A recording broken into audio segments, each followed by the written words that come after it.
Amigos y hermanos, gracias por regalarnos con vuestra presencia y por acompañarnos en este trabajo de vigilia. Ustedes han sido invitados por expresa voluntad de nuestra logia para compartir la información que se ha mantenido oculta durante casi 2000 años y que recién hoy, a través de libros, películas, documentales e impresos, va siendo develada gradualmente. Vuestra elección responde a nuestra firme convicción de que vuestros corazones están dispuestos adecuadamente y que vuestra despierta conciencia otorgará a nuestra ceremonia tradicional el valor que le corresponde, apreciando la importancia de la información que les habremos de compartir. Esta valiosa e inédita información les permitirá conocer de manera directa nuestro trabajo como masones gnósticos, crísticos. Nuestra orden, muchos en el mundo anhelarían que fuera extinguida y que por gracia y voluntad del Padre y del Vástago, o Verbo, el Nous o Espíritu Santo, seguimos en pie con sus auspicios y la protección de nuestra Dama, de nuestro Patriarca Juan Evangelista, de los maestros exaltados Sananda, San Germán, nuestro reformador, Cagliostro, Luis Clos de San Martín y Ucamao. Presten atención, amigos. Podrán iniciarse en la elucidación de los misterios de la crucifixión y de la resurrección del Maestro de Maestros, a través del diálogo histórico y simbólico de sus discípulos más cercanos. Precisamente después de que el Opus Magnus, llamado por nuestra tradición como el Misterio de Betania, fue explicitada por Juan en su epopeya o Apocalipsis. Los masones gnósticos nos reconocemos por obras de amor y de servicio, tanto para los hermanos como para el prójimo en general. Ser amoroso y servicial es ser amigo de Cristo, y así es como se entiende a un masón gnóstico crístico. ¿Que cómo se logra ser amigo de Cristo? Es una muy buena pregunta. Y lo que nos recomienda la Gnosis es cumplir la voluntad del inmanifestado o aspecto Padre-Madre de Dios Amor, poniendo en práctica lo que nos enseñó Jesús, el Maestro de Maestros. Que apliquemos en la vida la ley de oro, que se obre con los demás como queremos que se obre con nosotros, y que hagamos el bien a todos, incluyendo a quienes se sienten nuestros enemigos. Eso significa pasar del 0 al 1, ser constructor gnóstico cristiano, pasando de muerte a vida por medio de Cristo como camino de liberación. ¿Habéis oído hablar de la piedra cimera?, preguntó el maestro en referencia a la que los constructores no colocaron en el vértice de la gran pirámide en tiempos de su elevación, y que fue consagrada por el Maestro de Maestros como altar o cabeza de ángulo, y cuya enseñanza nos dice que es la puerta del cielo, que Cristo, cuando encarnó, usó como pasaje, fisurando al antiguo encierro y abriendo caminos a la redención, a la liberación, camino estrecho que lleva a la vida eterna, de la que habló el Maestro y por el cual el hombre puede elevarse hasta el cielo, el hogar del Padre. Y es en eso, distinguidos amigos, que trabajamos los constructores gnósticos cristianos, en bosquejar y devastar nuestra propia piedra de imperfecciones, por ignorancias, egoísmos, emociones, hasta hacerla a imagen y semejanza de aquella otra piedra que Cristo estableció. ¿Cuánto tiempo debe trabajar un aprendiz de constructor gnóstico cristiano? 3 años simbólicos, como lo hizo de los 30 a los 33 el Maestro Jesús, y que para nosotros representa toda nuestra vida desde el momento de nuestra admisión a la orden a través de la ceremonia de iniciación. El objetivo como iniciado es intentar construir nuestras vestiduras blancas y alegóricamente hace referencia al cuerpo espiritual o crístico que usaremos después de esta vida para reunirnos con el Verbo en su reino, el reino de los cielos, reconstruyendo nuestra conducta con actos virtuosos de amor y servicio, y elevando nuestros pensamientos hacia la humildad y el dominio de la vanidad. Los constructores gnósticos solemos trabajar a la hora de la luz, porque quien trabaja de día no tropieza, si se deja guiar por la luz que es Cristo. Hermanos y amigos, seguro de estar debidamente a cubierto de la indiscreción de los Pilatos, Judas y Caifases, que ni acechen ni perturben nuestros trabajos. Pongámonos de pie para invocar la presencia del Espíritu de verdad, Espíritu que emana de lo inmanifestado y vibra armónico en lo manifestado. Presencia de Cristo emanador y conservador del universo. Espíritu que conocemos y en el que vivimos y que el mundo no quiere conocer ni quiere recibir, porque el mundo, hacedor de obras que no son buenas, prefiere la oscuridad y le da la espalda a Cristo. Hermanos míos, abran el Evangelio en la primera epístola de Juan, capítulo 1, versículo 1. Abran y cierren su cadena, recordando que el Maestro prometió cuando ingreses solo a tu aposento o reunido con alguno en su nombre, siempre Él estará con nos. Por favor, ahora da lectura a los versículos 1, 2 y 3. Luego y finalmente pronuncien todos, así sea. Nos hemos reunido el día de hoy para recordar la buena nueva de que Cristo está vivo. En una fecha similar a hoy, cuando los hombres, también como hoy, despreciaban la luz y el mundo sucumbía en la penumbra, nuestra hermana María, la preferida del Señor, fue elegida por Él para ser la portadora del Evangelio de la luz. Muy de mañana, un día después de la Pascua, y cuando aún estaba oscuro, fue al sepulcro en busca de su Señor y Maestro, que había sido levantado para la gloria de Dios. Cuando llegó, encontró la piedra removida y el cuerpo de Jesús no estaba. Después que Juan confirmó el hecho, se quedó llorando sola y a la puerta del sepulcro. Mujer, ¿por qué lloras? Alguien preguntó, ¿a quién buscas? Alzó la vista y pensando que le hablaba un hortelano, dijo, ¿sabes dónde está el cuerpo de mi Señor? Si tú lo has llevado, dímelo y yo lo recogeré. María. Llamó una voz y pudo reconocerla. Era su Señor. Se incorporó con alegría para abrazarlo y él le dijo con amor, anda ve y dile a los hermanos que todo está cumplido y que pronto los veré. Así fue como volvió a ver a su Señor. María, si tú conocías bien al Maestro, ¿cómo no lo reconociste confundiéndolo con un hortelano? María contestó, hermano Tomás, yo sabía que mi Señor me hablaría, pero no lo esperaba cambiado.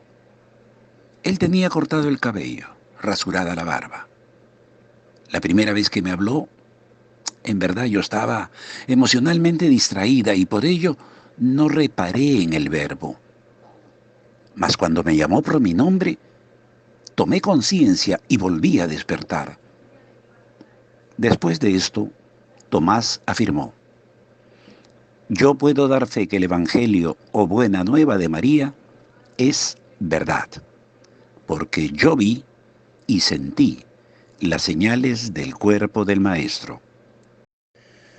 ¿Dudaste en algún momento, Tomás? Alguien le preguntó y aquel respondió: yo jamás dudé. El Maestro dijo: destruid este templo y en 3 días lo levantaré. Pocos pueden entender que después de la muerte viene la vida, el renacer, el resucitar. Muchos piensan que la muerte es el final. Pocos saben que la mal llamada muerte es el comienzo de la vida espiritual plena y libre de ataduras o defectos. Renacer es volver a comenzar, pero de una manera nueva y distinta. Renace quien deja la inconsciencia emocional y despierta para el uso de su divino privilegio de sentir e intuir. Renace también quien decide de manera libre y voluntaria emprender el camino de su autorrealización, el opus magnum o regeneración. El Maestro supo que el Verbo, vástago o Hijo, tenía que encarnar y que su trabajo personal era ayudar a que se cumpla ese propósito. Jesús jamás renunció a su entrega. Como hombre tuvo momentos de debilidad, pero al final asumió su compromiso y se hizo la voluntad del emanador que lo envió, su Padre. Por eso yo, Tomás, que soy parte de este misterio, tengo la autoridad para comprobar si quien se presenta como el Maestro es en verdad el Ecce Homo. Entonces, no dudé, solo indagué. El Maestro enseñó con parábolas porque hay quienes viendo no ven y oyendo ni oyen ni entienden. Porque no a todos les está permitido conocer los misterios del reino de los cielos.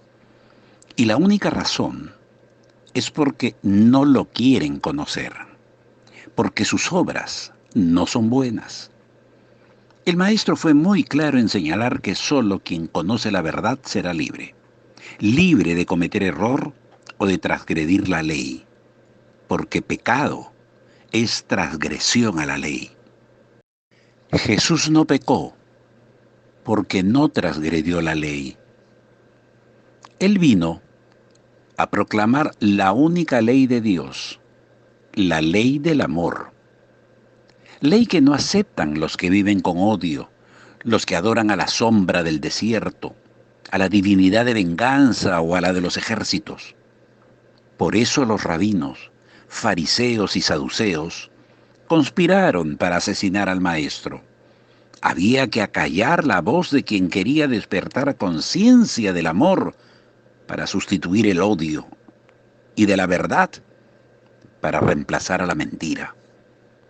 El Maestro se los dijo: ay de vosotros, fariseos hipócritas, que han perdido la llave de la ciencia, no pueden entrar en el reino ni dejan entrar a los que quieren hacerlo. Los sacerdotes acusaron a Jesús porque les había señalado sus excesos y errores.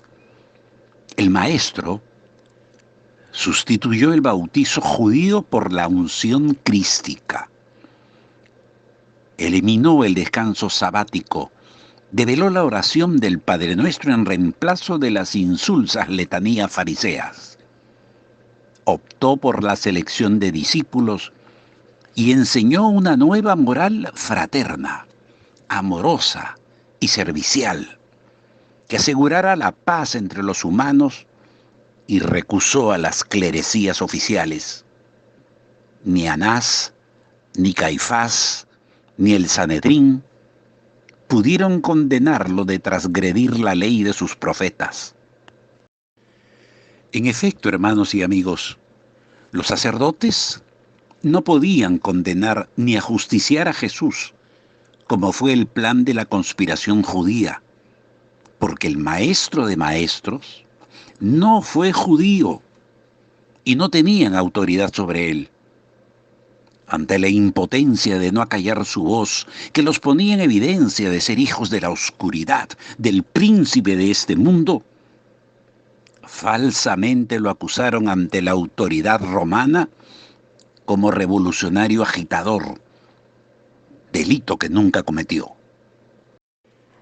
Fue por ello que Pilato no encontró falta en el maestro, porque no siendo judío, no podía ser líder de los revolucionarios independentistas hebreos, tales como los sionistas, los nazarenos, los esenios, sicarios o celotes. Pilato supo, por su esposa Prócula, que era seguidora del maestro, que la prédica y enseñanza de Jesús era armónica, amorosa, servicial, y que no afrentaba al imperio ni alentaba la insurrección.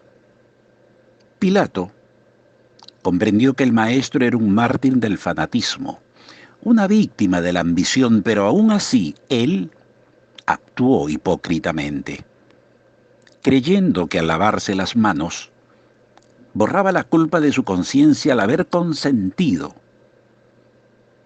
que se ajusticie a un inocente. El Evangelio de Pilato, que por conveniencia la ortodoxia lo denomina también apócrifo, señala que al amanecer de un día como hoy, Cristo se le apareció en sueños tanto a él como a Prócula su mujer. Cuando los sacerdotes regresaron para pedir el cuerpo de Jesús e impedir la creación de una leyenda de posible resurrección, la autoridad romana le dijo: yo sé que Cristo está vivo. Lo he visto en sueños. Me mostró la ciudad de Jerusalén, toda iluminada con el brillo de su cuerpo, con la sola excepción de vuestra oscura sinagoga. Márchense. No quiero saber más de ustedes. Es por eso que resulta falso y de toda falsedad aseverar, como lo hacen, que sus restos han sido hallados y que reposan en un osario en Jerusalén, precisamente en la ciudad donde el Maestro profetizó que no se va a adorar al Padre. El Sagrado Corán de los maometanos dice que Jesús no fue crucificado y que los que aseguran que sí ocurrió no saben lo que dicen, no tienen pruebas, solo conjeturas. Los creyentes en el Dios castigador y vengativo de la Torá o Antiguo Testamento niegan que el Maestro resucitó para ocultar su error de haberlo confundido con el Mesías liberador que esperaban los celotes. Al fracasar los planes independentistas, Judas el sicario, por el arte de la gematría judía o interpolación de letras sin modificar el valor numérico de la palabra, se convierte a Judas Iscario o Iscariote, ocultando ser parte de la conjura del Sanedrín para asesinar al Maestro de Maestros. Las tinieblas no pueden prevalecer sobre la luz, porque la luz es verdad y las tinieblas mentira, engaño, hipocresía. Aunque el plan para asesinar al Maestro fue desarrollado sagazmente por todos los implicados, los hijos del oscuro no midieron en su odiosa ceguera que en esa oportunidad la lucha no era solo contra un maestro, sino contra el propio Dios amor manifestado. El maestro enseñó sobre la necesidad de despertar, del tomar conciencia, del ir en pos de él porque él es la luz, la verdad, la gnosis. Pero ¿qué de la fe de los que creen? ¿No fue por fe que resucitó el hijo del oficial de Cafarnaúm? Aquel oficial estuvo en Jerusalén y vio las señales que hizo Jesús. El oficial sabía que solo el maestro podía salvar a su hijo. Por eso Jesús le dice, si no vieras señales y prodigios no vendrías. Ve, tu hijo vive. La fe ciega y sin conocimiento solo es buena si es perfeccionada con obras justas. Si un hermano o hermana está en necesidad y alguno de nosotros le dice, ve con paz, caliéntate y sáciate, pero no le damos las cosas que le son necesarias, ¿cómo podrá aprovechar de nuestras buenas intenciones? La fe sin conocimiento es una fe sin obras, es muerta, y por nadie es aprovechada, y a nadie redime. El Verbo se hizo carne por hecho, no por fe. Cuando no se conoce a Dios se necesita de la fe, porque se ha perdido el recurso de Dios, el recuerdo de Dios, se ha perdido la palabra, se ha perdido la gnosis. El Espíritu es el pensamiento de Dios que Él creó semejante a sí mismo. El término mente se utiliza para representar el principio activo del Espíritu, el cual le suministra a la mente su energía creadora, y cuando el término va con mayúscula, se refiere a la mente de Dios o a la mente de Cristo. Este mundo es un estado ilusorio y el concepto de mente individual parece tener sentido, y por eso, en un curso de milagros, se describe a la mente como si consistiera de dos partes, el espíritu y el ego. El espíritu es la parte que aún se mantiene en contacto con Dios a través del Espíritu Santo, quien, aunque mora en esa parte, también ve la otra. La otra parte de la mente es completamente ilusoria y solo teje ilusiones. La mentalidad recta escucha al Espíritu Santo, perdona al mundo y en su lugar ve el mundo real a través de la visión de Cristo. La mentalidad errada, la mayoría, escucha al ego y teje ilusiones. Percibe el pecado, justifica la ira y considera que la culpabilidad, la enfermedad y la muerte son reales. Cristo armonizó el equilibrio y restableció el orden que se había perdido por la ambición de algunos, la codicia y la hipocresía de otros y la ignorancia de muchos. En la historia del origen de ese desorden, el Antiguo Testamento cuenta que en el paraíso hubo quien prohibió al hombre que comiera del árbol del bien y del mal. Le mintió desde el principio. Luego, confundió las lenguas en la Torre de Babel, se enseñoreaba con el miedo y la ignorancia de los muchos y se proclamó como el príncipe de este mundo. Clamaba venganza y se mostraba celoso, guerrero, líder de legiones de ejércitos, sombra virtual e inarmónica, creada por las emociones, holocaustos y sangre derramada de muchísimos hombres y mujeres, inmolados en defensa de la semilla divina de la intuición e inspiración como simiente de la intelequia, que todo corazón inteligente de la humanidad requiere para vencer a la soberbia, a la vanidad, el egoísmo y los miedos. Los enemigos de la luz creyeron que eliminando la forma desaparecerían la esencia. Jamás entendieron el simbolismo de la resurrección de Lázaro. No comprendieron que nadie subió al cielo, sino que hubo quien descendió del cielo, el Verbo manifestado. El Padre a nadie juzga. Todo el juicio como medida le ha sido dado al Hijo, y el Hijo vino a juzgar y juzgó. Y se juzgó a aquel que engañaba a los pobres de espíritu y a los débiles de razón. Así, el príncipe de este mundo, el oscuro, fue expulsado del planeta. Hermanos, amigos, ha llegado el momento del encendido de la luz interior. Por favor, pongámonos de pie. Ahora el hermano encargado encenderá la luz y lo hará en silencio para que todos podamos escuchar la siguiente invocación. Que la luz de Cristo el Verbo que se manifestó para corregir la ambición del que se proclamó príncipe de este mundo, ilumine nuestra razón. Que la luz de la verdad, de la ley de oro, la ley del servicio y la beneficencia, guíe nuestros pasos. Que el amor de Dios, regalo nuestro de cada día, sea luz y ejemplo para liberarnos del yugo de nuestras emociones y apegos. Todos digamos, así sea.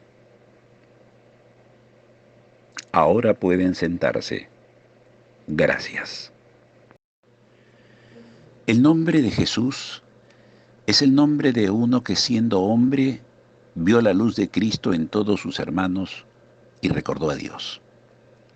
Al identificarse con Cristo dejó de ser un hombre y se volvió uno con Dios.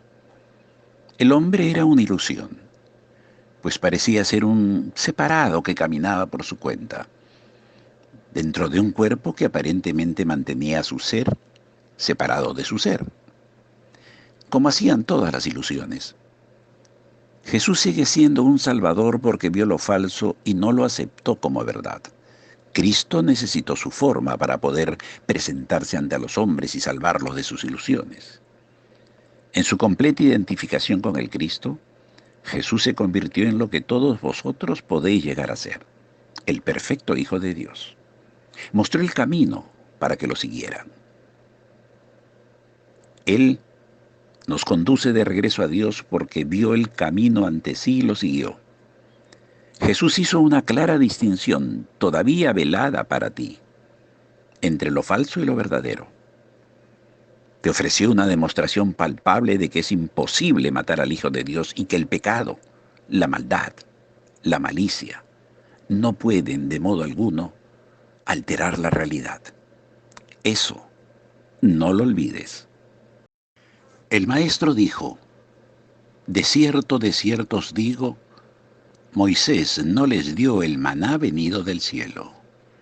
Solo el Padre puede dar el pan verdadero que baja del cielo, pan de Dios, pan que da vida al mundo. También dijo en el último día de la fiesta, en pie y voz alzada, si alguno tiene sed, venga a mí y beba. El que cree en mí, de su interior correrán ríos de agua viva. Esto dijo del Espíritu que habrían de recibir los que creyesen en él. Hermanos, llegó la hora de la cena de San Juan. Si estás solo, toma y come el pan. Y si estás acompañado, repártelo diciendo, hermano, toma y come y da de comer a quien tenga hambre de vida eterna. Luego haces lo propio con el vino, diciendo, hermano, toma y bebe, y dar de beber a quien tenga sed de amor. Hermanos y amigos, este es el oficio de nuestra profesión de masones gnósticos de San Juan. Este es el conocimiento secreto de nuestra orden y tradición. Este es el pan verdadero que da la vida eterna. Quien cena en la cena con Cristo, cena con Él y Él cenará con cada uno de vosotros.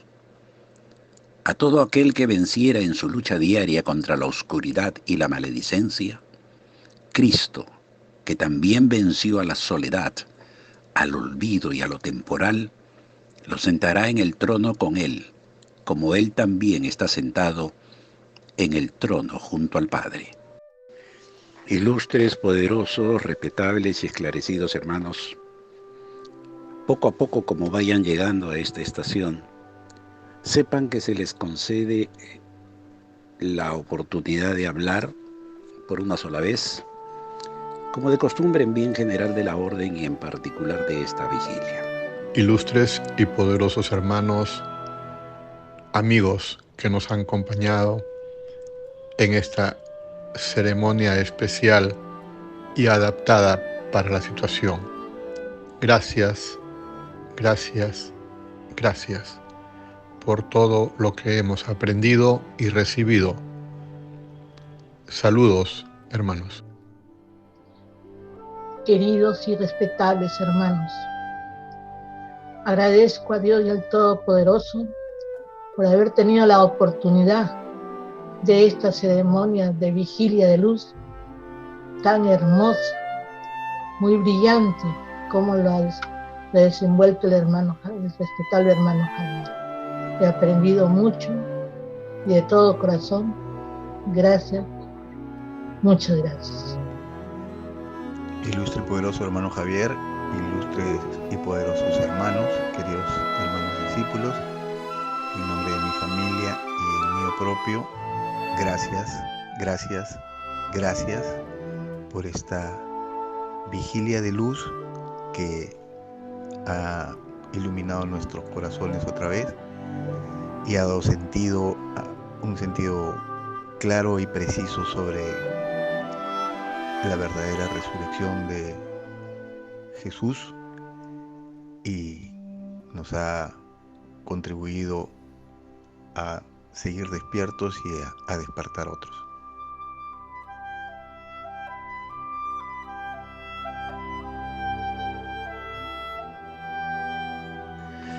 Ilustres y poderosos hermanos, a nombre de nuestra ilustre y poderosa hermana Alicia, y en el mío propio les agradecemos vuestra participación, vuestra dedicación, vuestra entrega, y realmente nos sentimos plenamente satisfechos de lo que vamos avanzando, y gracias a vosotros por ser, por estar, por perseverar.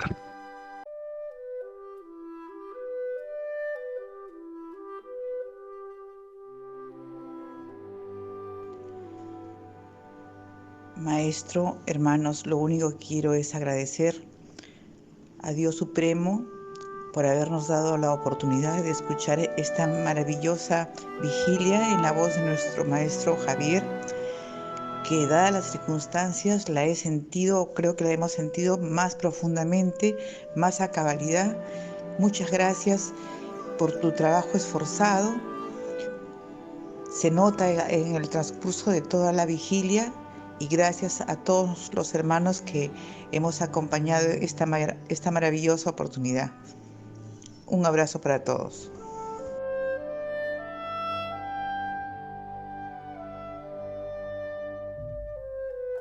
Ilustre y poderoso hermano Javier, ilustre y poderosa hermana Alicia, muchas gracias por esta ceremonia tan emotiva, tan profunda.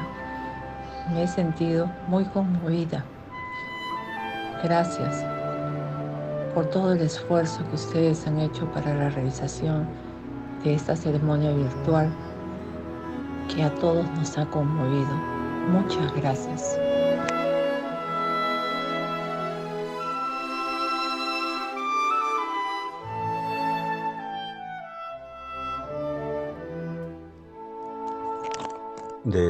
Desde San José, California, agradecemos al maestro Javier y a todos los participantes en esta ceremonia por tener esa presencia.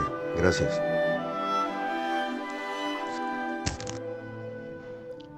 Ilustres y poderosos hermanos, muy respetables grandes maestros, queridos hermanos todos, a nombre de mi querida hermana Marcela, que está aquí conmigo, y de mi nombre en particular, agradezco la plaza, agradezco el lugar de la ceremonia, y solo me queda desearles un muy buen domingo en estos días de conmemoración, y gracias a todos. Ilustre y poderoso hermano Javier, ilustre y poderosa hermana Alicia, gracias por tan hermosa ceremonia, por tenernos en consideración, por esforzarse y por amarnos tanto, ustedes a nosotros, para ofrecernos esta hermosa ceremonia de recepción de Pascua de Resurrección de nuestro Señor Jesucristo. Maestro, el gran Maestro, gracias por todo, gracias por mi parte, mi esposo y mi familia. Una hermosa ceremonia y he quedado muy conmovida, que quedará siempre en mi recuerdo. Nuevamente un triple abrazo fraterno para vos y feliz Pascua de Resurrección. Ilustre y poderoso hermano Javier, ilustre y poderosa hermana Alicia, hermanos todos, en nombre de mi familia y mío, agradezco por esta ceremonia y por todos los esfuerzos que ha hecho, Maestro, por tener esta vigilia de luz. Gracias, gracias, gracias.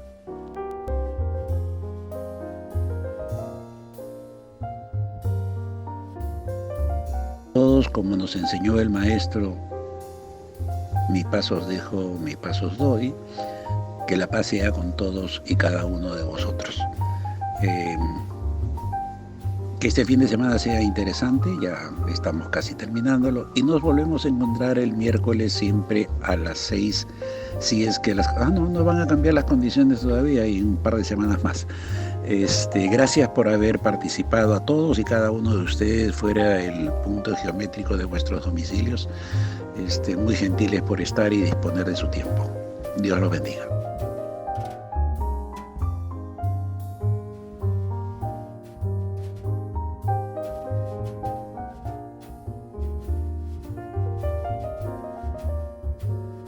Desde San José, California, quiero agradecer con todo mi corazón la participación del hermano Javier y todos los presentes.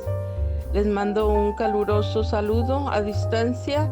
Muchísimas gracias y que tengan un feliz domingo de Pascua. Gracias, gracias, gracias.